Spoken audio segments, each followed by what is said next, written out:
Hey guys, Sean Hammond with PremierGuitar.com. We are in Anaheim, California at Winter NAMM 2016, and we're talking to John Cusack of Cusack Music.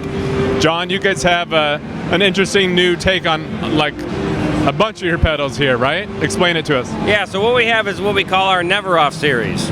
So we started out with the pedal board tamer, which is a switching system that allows you to true bypass your pedals and at the same time have presets so you can turn on and off multiples at the same time. And what we thought about is if a lot of people are using a loop system anyway, why do they need a bypass on their pedal? So what we did is we took our most popular effects and started with those and made a version of them without a bypass. So if you look over here, we've got the Scream. And that is based on the Screamer, which is the pedal over there on the full size over there that has bypass. This one does not. It's the same audio path. Exact same circuitry. Exact same circuitry, just doesn't have a bypass, so it takes less space on your board. You see here we have a fully functional pedal board. In this case we have 4 drive pedals and a boost. We also have a tremolo and a delay. We didn't have any of those to bring to the show today. But we have a whole line of different effects in this. So everything on here, the Tappa delay, the Tappa fuzz, all of that is available in these tiny units. Correct. Cool. Yeah. And so here we have 5 effects and a tuner with 6 presets all on a small board that you could fly on a plane with. That's pretty cool. Now, what can we hear? A couple of them? Like I know you said they're mostly overdrives, but maybe we hear the Scruzz fuzz or something? So you heard the Scream before, now let's listen to the Scruzz, which is based on the Screamer fuzz.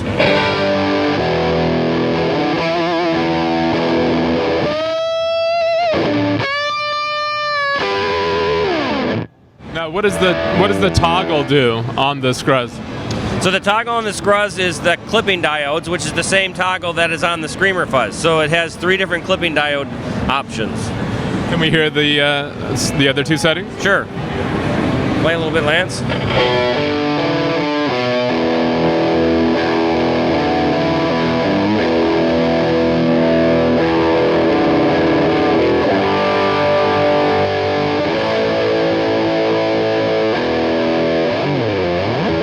That's a pretty cool idea. That's kind of strange that no one's thought of that before. It must, I'm guessing that saves money on parts for you, and does that mean that the pedals, the Never Offs, are a little bit cheaper than your others? Correct. They're a little bit cheaper and they're a little bit smaller, so everybody wins. Sweet. So how much is each Never Off pedal the same price, or do they vary? They vary. Most of the drives are $155. As opposed to $185 for the full-size version. Okay. And do you want to remind people how much the pedal board tamer goes for, even though that's been around for quite a while? Sure. The 6 loop is $475 and the 9 loop is $575. Okay. Tell us about what you've got here before we go. All right. So what I have here is our cable tester. The purpose of the cable tester is a lot of people are using solderless cables and they complain about the quality of the cable and that there's something wrong with it. And what I found is most of the time it's that they didn't build it right. And what the issue is most cable testers only check for continuity, which continuity means there's a connection. Right. What this tester does is it checks for a connection, but it verifies that it's under 1 ohm of resistance. And if your contact resistance is under 1 ohm on a solderless cable, then it's going to be a better cable and it's less likely to break in the field. It's going to last you a lot longer and it's going to sound better. So what you're saying is a lot of people who have these solderless cables may have made a connection, and they think it's fine, but it's not actually a full connection. Correct. When I have a bad solderless cable, a lot of times I'll measure 5 ohms, 10 ohms, 100 ohms.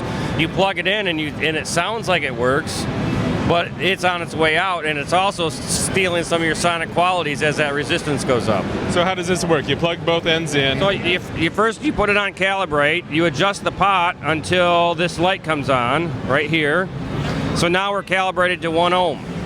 So we're verifying with an internal 1 ohm resistor, we're calibrating the unit, we flip it over to use to test it. So we start by hooking the cable in, and I'll hold it sideways here. Now, is it important that you put them in at the same time, or? Not at the same time, but you put them at the same level. So I go 1 click, and I'm checking the tip-to-tip connection. And as you see here, the green light is on. Now if I hit one down one, I'm checking between tip and ring. And the light is off, which means I do not have a short between the tip and the ring. But I put the other one down, and now I'm ring to ring, and I have the light on, which means I have a good cable. And since this is a mono cable, these are going to be the same connection. The sleeve and the ring are going to be the same. So a bad cable, got a couple examples of bad cables here. So this one, the light does not come on. On a continuity tester, that might say it's a good cable. On my tester, that says it's not a good cable. So basically, you got to go back and redo each side. And most of the time, I suggest to people Do one both. side. Well, do both. You might as well do both, and then you know you've got it. So let me show you another example here. So this one,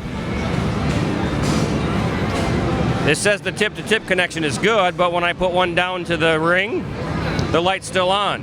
I have a ring to tip short, this cable's not going to work. Now this one would be obvious because when you go to use it, your audio is going to be dead. But if you look at our pedal board that has 21 pedals on it, which cable is it? So being able to test them ahead of time and making sure you got good quality cables is really important. Well, that's a really good idea. How much does this go for? We're expecting it to street at about $99. Okay. Now, why don't you tell people where to go online to find out more about the cable tester and the never offs and everything else you do? Okay, yep. If you go to www.cusackmusic.com, we've got all our information on there. Cool. Thanks, John. All right, thanks. Thanks for watching, guys. I'm Sean Hammond with PremierGuitar.com.